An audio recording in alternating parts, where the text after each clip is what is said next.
जगन्नाथ श्रीमद भागवत द्वितीय स्कंद सप्तम अध्याय। जे अवतारे जेवा कर्म ताहार प्रयोजन गुण नारद ब्रह्मा जा कहिले ताहा वर्णन सप्तमरे। ब्रह्मा वाचन सुन नारद मुनि वर भूत भविष्य अवतार अशेष जनंकर हिते सुन कहिबा तो अग्रते। पद्मकल्पर अन्ते हरि शुकर रूपे अवतरी से सर्वज्ञ गात्रे धरणी उद्धरिबा अर्थे। आदि असुर अवतार प्रचंड हिरण्याक्ष वीर ताहाको महान नव जले दंते विदारिले पाताले।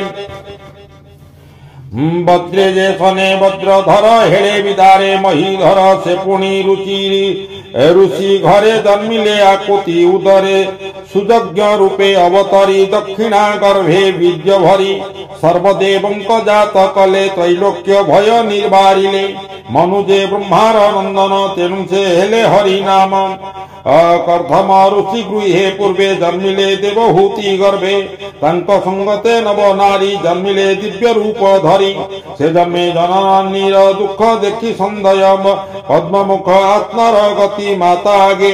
कहिले तत्व अनुरागे से तत्व आत्मा गुण दोष। से देवहूतिर कले नाश ताहांकु मायार उद्धरी कपिल रूपे अवतरी। अत्रिर तप देखी तो से दक्षिणे मिली तार पासे। बोइले देली तते वर होइबी तोहर कुमार। दत्त वचने दत्त नाम सुंदरे समन हे काम। धरणी पर्यटन कले अनेक तप आचरिले। हय जदु आदि राजा तार चरणे कले पूजा। जोग समाधि संपादिले जन्म मरण निस्तरिले। सृष्टि सुजने मन करी आद्य मु तप जे आचरी। तपर बळे भगवान जात होइले चतुसेन। जे जोग पूर्व काले थिला कल्प प्रलये नाश गला। ताहा उद्धरी जोग बळे धर्म रखिले मही तळे।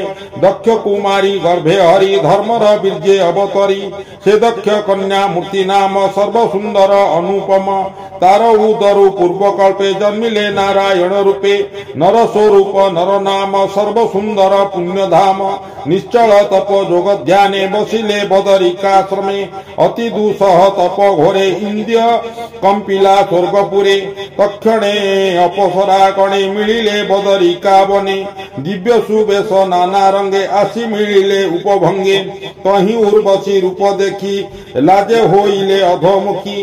कोप नयने मुनिजन काम को करंती दहन। कोप को न पारंती दही कोप प्रवेश दही नाही। काहू करिबे तपनाश बाहुडी होइले निराश। उतान पाद राजा का कोले ध्रुव बालक स्नेह भोले। बसिव बोली विचारिला माता सपत्नी झिंगासिला। से निज जननी वचने अरण्य गला दुख मने। अति कठोर तप कला ताकू जे ध्रुव पद देला। मुनिए ऊर्ध्वे तले थाई ध्रुव तपस्या फल पा चाही। स्तुति करंती तार तपे जननी देखी ता समीपे। बेण जे सत्य जुगे राजा अधर्म पाले जन प्रजा। हरिंकी स्थापन्ते जे भले ब्राह्मण साप नाश कले। राजा मारणे अराजके प्रजा लूटिले दुष्ट लोके। ता देखी भुजे स्तुति करी तक्षणे पृथु रूप धरी। हरि जन्मिला राजा कोले भूमि की दहु बाहु बळे। प्रजा को शस्य बीज देले अन्न संकट उद्धरिले। नाभीर बीज से ऋषभ सुदेवी उपरे उदरे संभव।